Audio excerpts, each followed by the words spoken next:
It deals with themes of love and longing, in which the main characters are classified as Nayaks and Nayakas.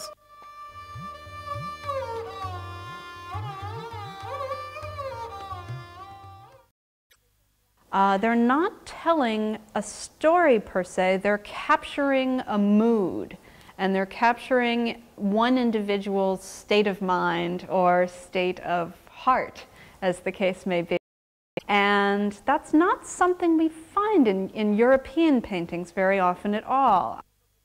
It's that emphasis on one moment's passion that's so unusual about Rajput painting and about its subject matters, that real emphasis on emotion as subject matter, not just as something that influences the way you read the subject matter, but as the actual subject of the painting.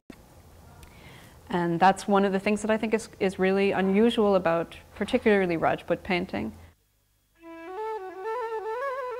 The depiction of nature is very stylized and distinctly close to the medium. Only the essential details of each tree are presented in a simple and vivid manner. The stylized adds to the decorative patterns of the paintings.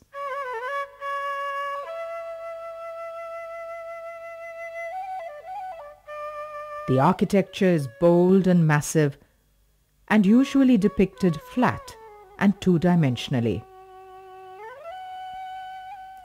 The power and vitality of the Basoli miniatures is complemented by the red borders. The borders are not rigid, and they do not confine these dynamic paintings within their frames. A remarkable feature is the use of glistening emerald green beetles' wings to represent jewelry.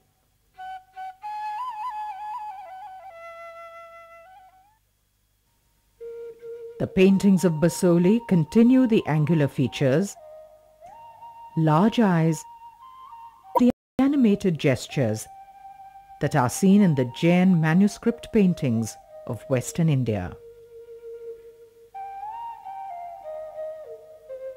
Strong Rajasthani influences are seen in the intense and art colors, as in the paintings of Mewar.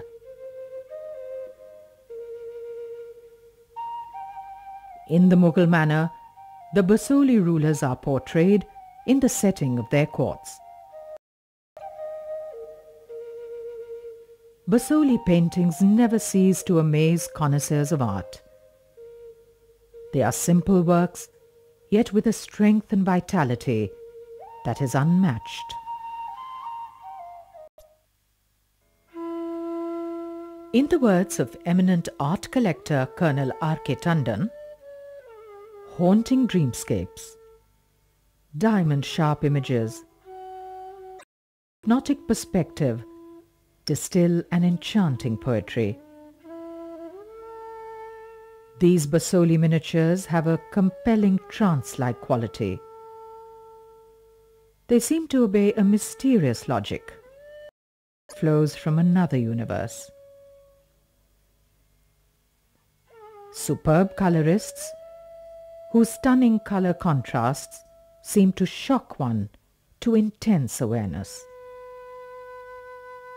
The surge of energy seems to be barely contained by the borders in these miniatures.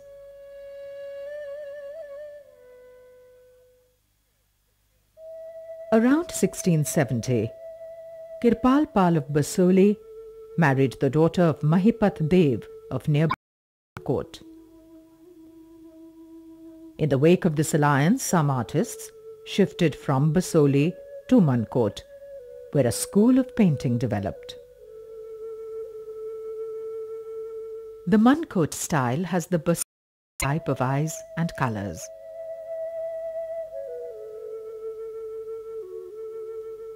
The background is plain and stark, and the colors are rich and saturated.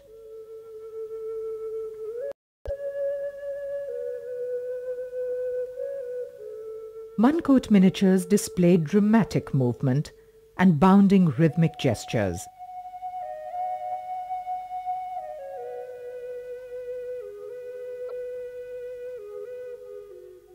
The main themes that were painted are the Ramayana and the Bhagavad Puran.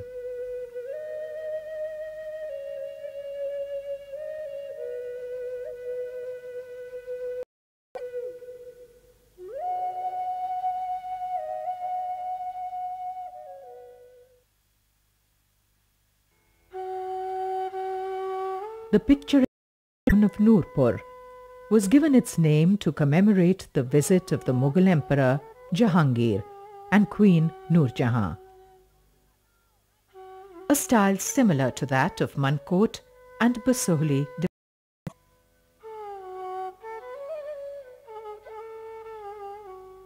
With time, a preference began to be shown for milder colours and an increasingly greater delicacy.